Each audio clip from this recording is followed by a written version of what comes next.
का ये bold step देखा गया था जब वो भवानीपुर से पहुंची थी नंदीग्राम।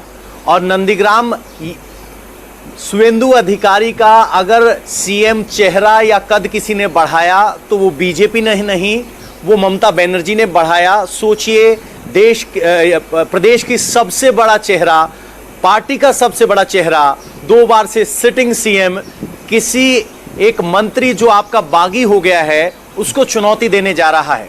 इसको 2 तरीके से देखा गया कि ममता बनर्जी जो सबसे बड़ी चुनौती या कहीं सबसे बड़ा चेहरा बंगाल में बीजेपी के पास था और लग रहा था जिसके शिफ्ट होने से वोट शिफ्ट होंगे या कहीं कि पूरा इलाका शिफ्ट होगा, वो शुवेंदु अधिकारी थे।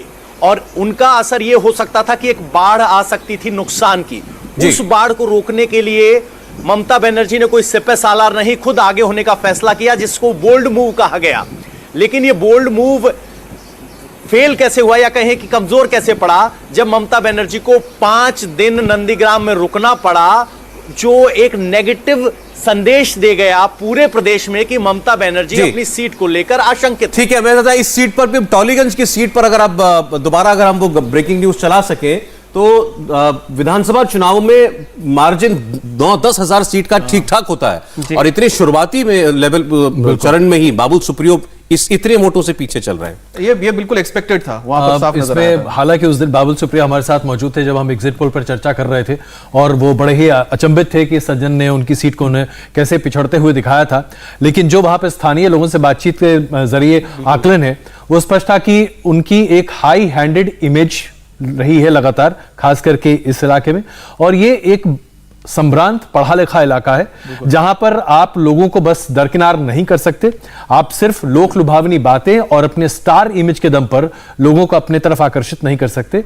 ये शायद एक कमी रह गई हो। और दूसरी तरफ यह भी था कि भारतीय जनता पार्टी का जो स्थानीय कार्यकर्ता वो बाबुल सुप्रियो से अपने आप को नहीं जोड़ पा रहा था। आप ज्यादा बेहतर तरीके से एग्री करो, मैंने कहा कि एक्सपेक्टेड था कि वहां पर बाबुल सुप्रियो का जीतना। बिल्कुल। अब जरा एक बार हम लोग अब फिर से पहले राउंड से दोबारा शुरू करें, क्योंकि धीरे धीरे अब जब काउंटिंग बढ़ रही है पहले राउंड से आगे, तो ये बहुत से गेरुआ जो हैं ये हरे होंगे और हरे बहुत सारे भगवा होंगे। तो सब शुरुआत हम कर रहे हैं, क्योंकि जो गढ़ माना जाता है शुभेंदु अधिकारी उनके परिवार का, वहीं से शुरुआत करें। कांथी उत्तर और कांथी दक्षिण, यहां पर पहले से बिल्कुल सज्जन ये क्लियर था कि यहां पर वो अपनी जीत हासिल करेंगे। और खेजूरी और रामनगर, खेजूरी में भी हमने कहा था कि जहां सीपीएम का ऐसा गढ़ होता था वो पूरा शिफ्ट कर गया खेजूरी में। और ये ईगरा और इनके बारे में जरा बताइए। हाँ, देखिए ये सब था। नयाग्राम हमारे एग्जिट पोल में भी टीएमसी को है ये करके। कहीं कहीं आप देखेंगे कि चूंकि यहाँ पे संथाल बहुत ज्यादा है और मुंडा बहुत ज्यादा है, तो इसका जैसे सालतोरा टाइप से है। गोपी वल्लभपुर, झारग्राम, कशियारी, ये सब जो सीटें हैं जंगल महल की। खड़गपुर में देखें, गरबेटा में देखें, सलबानी का देखें, अब बदल भी सकता है।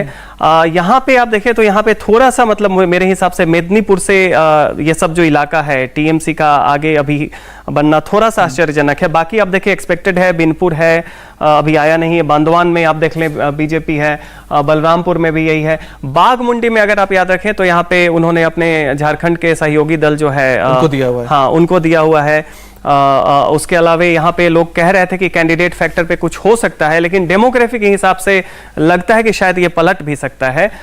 जयपुर आप देख ले, पुरुलिया का है, ये बीजेपी निकाल सकती है पुरुलिया। यहाँ पे मान बाजार हमारे हिसाब से बीजेपी थी, तो टीएमसी आगे थी, अभी भी है। बाकी काशीपुर का आना बाकी है।